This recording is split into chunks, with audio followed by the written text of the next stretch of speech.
first time I did drink, I was about 15 years old, and it was at my friend's house. Her parents were hosting a New Year's Eve party, so all the adults were upstairs having their fun, and her mom was there was a few of us downstairs, and her mom was like, okay, you guys can have like 2 drinks each. So she gave us some, and but we snuck down a bottle of vodka, and we finished that as well, and it was fun. I've never drank before at that point. And just hearing all the adults have fun, and we never got out of control, so I just thought that's how it was when you drank. I didn't realize that you can black out and stuff like that. So to me it was just oh, this is great. I can see why it's so appealing to everyone.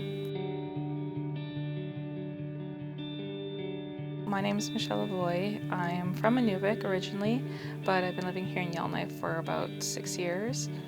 I run a day home, and I've been doing that for almost 5 years now, and also just being a stay-at-home mom with my son. I remember one time me and my friends would be sitting around, and we'd each bring our own bottle of whatever we wanted, and it would be hard alcohol, but we would all share though, but it was okay, well, if we're all sharing, we have to finish, because then it's fair that everyone contributed the same amount.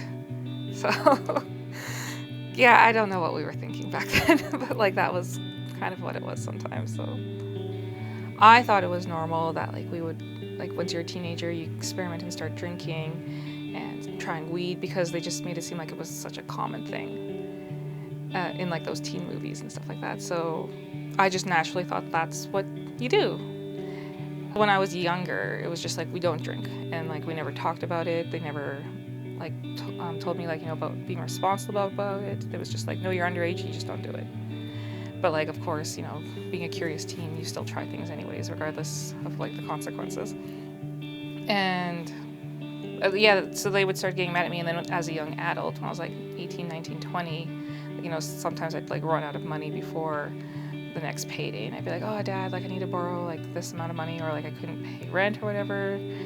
And so they were getting frustrated with me about that as well. So, and I just didn't like those vibes. So I was just well, maybe I should just try to smarten up a bit, but still figure out how to have fun, right? So I decided to become a bartender. At least that way I could still be around the crowd, but not necessarily drink. And then I was still making money on the side, so that was a little bonus.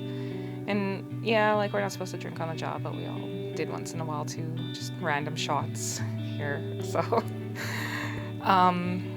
but yeah, I think about 25 is when I realized, maybe I should start getting a little bit more serious about my life.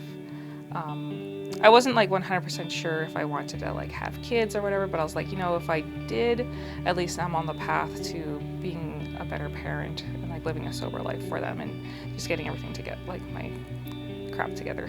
I got pregnant at 27, and I had my son, so I wasn't drinking then. And then the first time I did decide to have a drink, he was about 2 months old, and my parents were watching him, but I was in Inuvik for my mat leave, so I had them to watch him if I wanted to go out for a bit. And then when I moved back to Yellowknife, I didn't have that, and there was a program that I saw with Dene Wellness for counselors, and for that to be eligible, you have to be 1 year sober.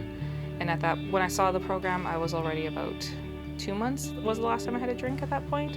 So I was just well, okay, I'll just quit for the year. And then COVID happened, so I wasn't able to enter the program, but I decided just to stay sober anyways. I like to make earrings right now, and I've been doing that for about since COVID hit. So my day home slowed down quite drastically, so I had time to just pick up the beading, and so that's what I've been doing to just keep my mind at ease. In those small communities, I can see that it's a little bit more scary, just because there's not a lot to do sometimes, most of the time, and you've grown up with these people as well all your life, and if everyone's doing it, then if you decide not to, you are kind of alone in a way, because you're trying to do something else with your time, but no one else might be participating with you. So I guess some people would just rather continue than be alone in that aspect as well.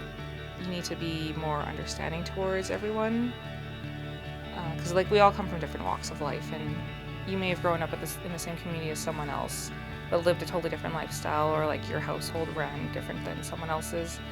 And because of that, another person might just, they might not be able to handle like their booze or whatever substance they decide to choose. And it could just really, it causes a lot of judgment sometimes. And that doesn't help the person who's suffering and who needs the support.